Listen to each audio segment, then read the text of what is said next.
बच्चों, class 10th की maths की क्लास में आप सबका स्वागत है बच्चों। और हम पढ़ रहे थे चैप्टर नंबर 3 दो चर वाले रैखिक समीकरण युग्म। प्रश्नावली 3.3 जो है हम लोगों ने ख़त्म कर ली है और आज हमें स्टार्ट करना है प्रश्नावली 3.4 बच्चों। तो 3.4 प्रश्नावली में जो सवाल है वो रैखिक समीकरण युग्म को हल करने की दूसरी विधि यानी विलोपन विधि से संबंधित सवाल है। इस चैप्टर में हम क्या पढ़ेंगे? विलोपन विधि।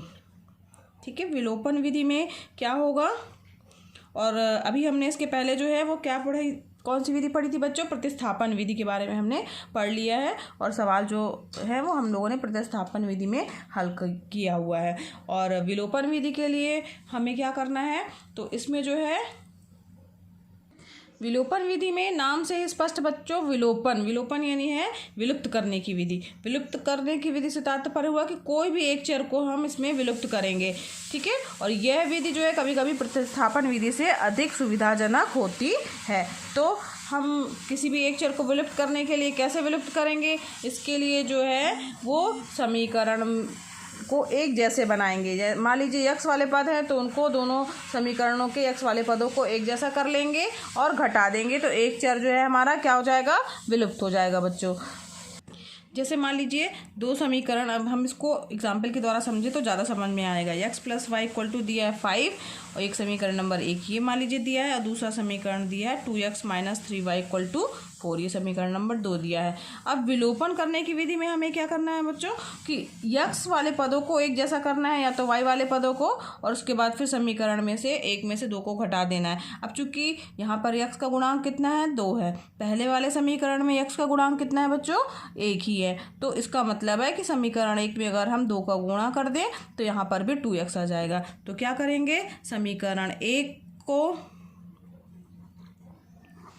2 से गुणा करने पर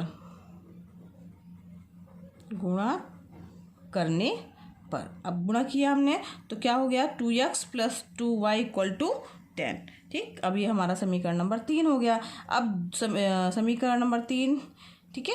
अब ये समीकरण में ध्यान दीजिए, समीकरण 2 में से जो है जो समीकरण प्राप्त हुआ है दूसरा और तीसरा, इन दोनों में से किसी भी एक समीकरण में से दूसरे को घटा दीजिए। तो मान लीजिए हमने समीकरण 3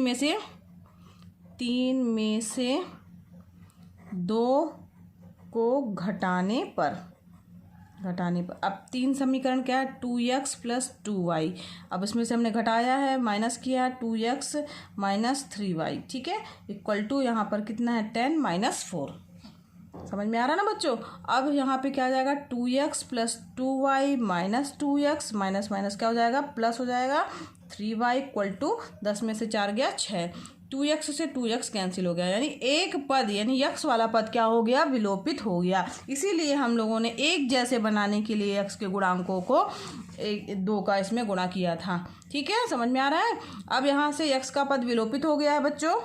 अब हल करेंगे आगे तो 3 2 5 यानी 5y = 6, तो y = क्या हो जाएगा? 6/5। तो ये हमारे पास y का एक मान प्राप्त हो गया। अब इस y के मान को जो है समीकरण किसी भी समीकरण में रख दीजिए। तो क्या लिखेंगे? y का मान समीकरण 1 में रखने पर, समीकरण 1 में रखने पर। अब y का मान समीकरण 1 में रखिए। समीकरण 1 क्या है हमारा बच्चों? x + y = 5।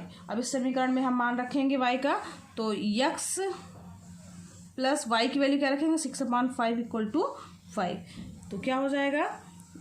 x = हो जाएगा 5 - 6/5 = हो जाएगा, लघुत्तम लेंगे 5 5 25 - 6, 25 में से 6 गया कितना आएगा? 19/5। यानी x का मान हमें क्या प्राप्त हो गया बच्चों? 19/5। इस तरीके से हमें x का मान भी प्राप्त हो गया और y का मान भी प्राप्त हो गया। ठीक है, तो ये जो मेथड है, ये मेथड जो है हमारा क्या कहलाता है? विलोपन विधि कहलाती है। अतः समीकरण युग्म का हल x = 19/5 व y = 6/5 होगा। समझ में आया किस तरीके से हम लोगों को विलोपित करना है बच्चों? जो ये हमारी विलोपन विधि है इसको इंग्लिश में एलिमिनेशन मेथड भी कहा जाता है। तो आइए चलते हैं अब हमारी प्रश्नावली की ओर। 3.4 प्रश्नावली 3.4 में पहला क्वेश्चन है, निम्न समीकरणों के युग्म को विलोपन विधि तथा प्रतिस्थापना विधि से हल कीजिए, कौन सी विधि अधिक उपयुक्त है। तो यहाँ पर पहला क्वेश्चन है, पहला पार्ट हम लेके चल रहे हैं, 4 पार्ट दिए हुए बच्चों। पहला पार्ट है x + y = 5 और 2x - 3y = 4।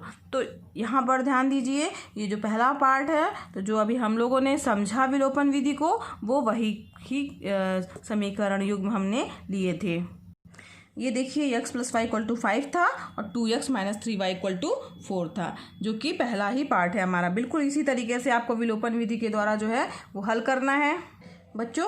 अब इसी सवाल को हमें प्रतिस्थापन विधि से भी हल करने के लिए कहा गया है। तो प्रतिस्थापन विधि से हम कैसे हल करेंगे, तो जो समीकरण 1 है उसमें से हम मान निकाल लेंगे। तो समीकरण 1 से समीकरण क्या था हमारा, x + y = 5 है। तो यहाँ से हम मान लीजिए y = निकाल लेंगे, तो y = 5 - x, ये हमारे पास y का मान प्राप्त हो गया। ठीक है, तो y का मान जो है वो समीकरण 2 में प्रतिस्थापित कर देंगे। तो y का मान समीकरण 2 में, दूसरा समीकरण ऐसे लिखा है, हाँ, 2 में प्रतिस्थापित करने पर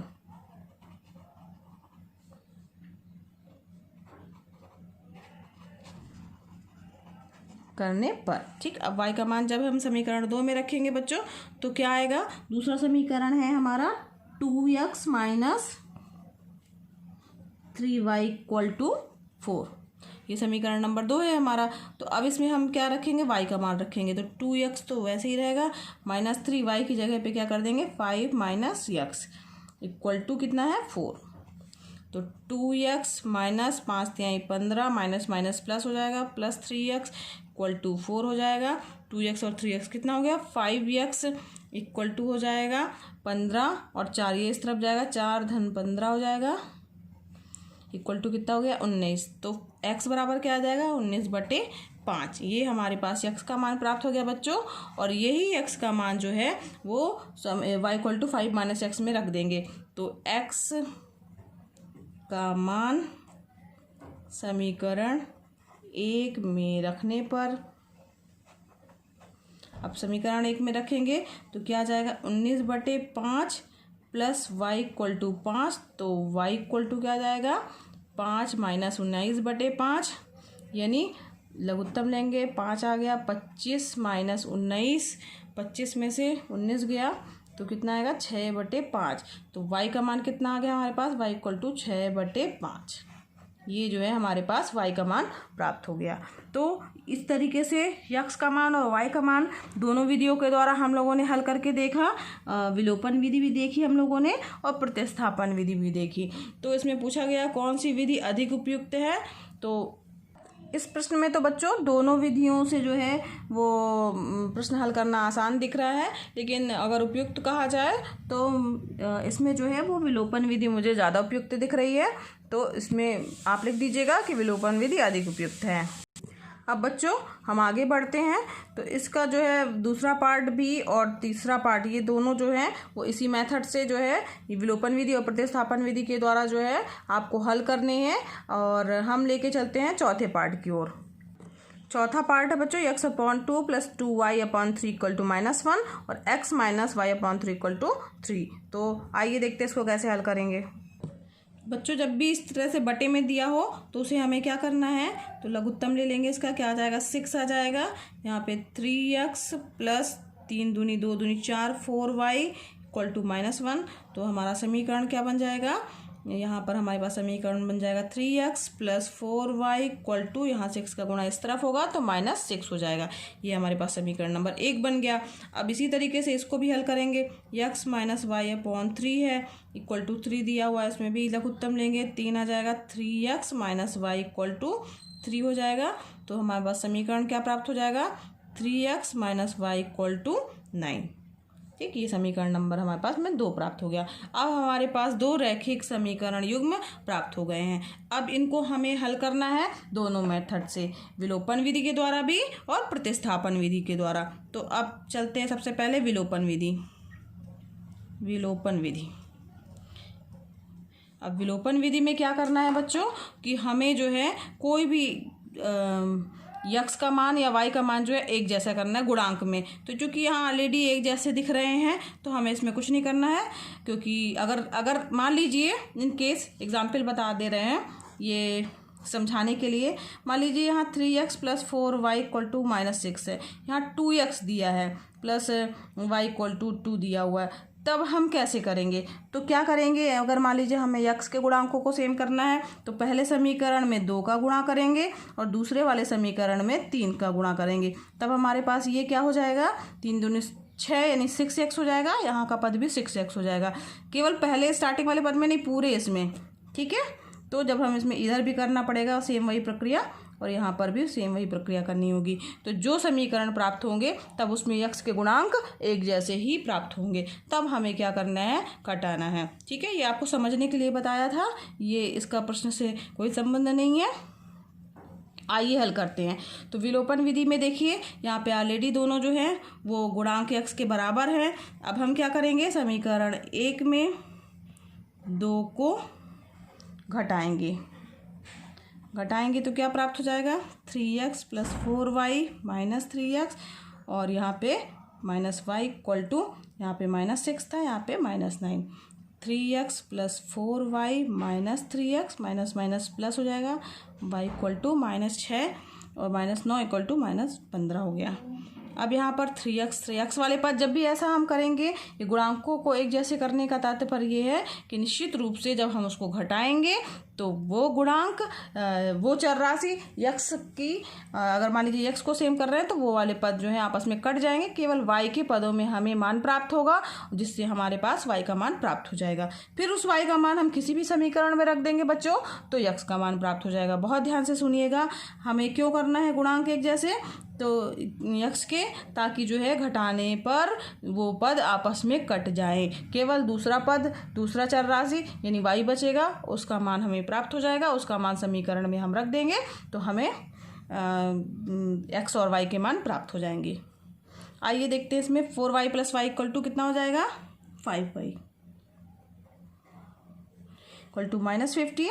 तो y का मान कितना आ जाएगा, y = हो जाएगा 5 × 15 -15/5, 5 × 5 5 × 15, यानी y का मान आ गया हमारे पास में -3। ठीक है, अब क्या करना है, अब y का मान जो है किसी भी समीकरण में रख दीजिए। तो समीकरण 1 में y का मान रखने पर, समीकरण 1 क्या था बच्चों, 3x + 4y = -6 था। तो अब इसमें हमने रखा है किसका मान, y का मान रखा है। तो 3x + 4 × -3 = -6, 3x 4 × 3 = 12 -12 = -6 और 3x बराबर हो जाएगा -6 + 12 = घटेगा कितना आ जाएगा, 6। तो x बराबर क्या आ जाएगा, 6/3, 3 × 3 3 दूनी 6, x = क्या प्राप्त हो गया हमारे पास में, 2। इस प्रकार से हमारे पास x का मान और y का मान प्राप्त हो गया है। समझ में आया, बहुत ही आसान है विलोपन विधि। इसमें गुणांकों को, x के गुणांकों को या y के गुणांकों को, किसी भी एक गुणांक को आपको क्या करना है, एक जैसा करना है और उसके बाद समीकरण में से, एक समीकरण में से दूसरे समीकरण को घटा देना है। तो घटाने के बाद एक चर राशि में मान प्राप्त हो जाएगा। अब क्या करना है, फिर जो हमारे पास मान प्राप्त हुआ उसको किसी भी समीकरण में रख देंगे तो हमारे पास जो दूसरा वाला चर है उसका भी मान प्राप्त हो जाएगा। ये हमारी कौन सी विधि थी, विलोपन विधि थी। चलिए आइए अब इसी सवाल को हम प्रतिस्थापन विधि से हल करते हैं। प्रतिस्थापन विधि, अब प्रतिस्थापन विधि से कैसे करेंगे, तो इसको भी आपको अच्छे से समझाया था कि इसमें से मान किसी भी एक समीकरण से निकाल करके उसको y के पदों में और उसको प्रतिस्थापित करना है। ठीक है, तो समीकरण क्या लिखेंगे, समीकरण नंबर 2 से, दूसरा समीकरण क्या है बच्चों, 3x - y = 9। तो ये इसमें से y का मान निकाल लेंगे, y = क्या प्राप्त हो जाएगा, 3x - 9 हो जाएगा। ठीक है, हमने y को इस तरफ लेके गए, 9 को इस तरफ लेके आए, तो 3x - 9 प्राप्त हो गया है। अब यहाँ पर जो y का मान है वो समीकरण नंबर 1 में रख देंगे। तो समीकरण 1 में y का मान रखने पर,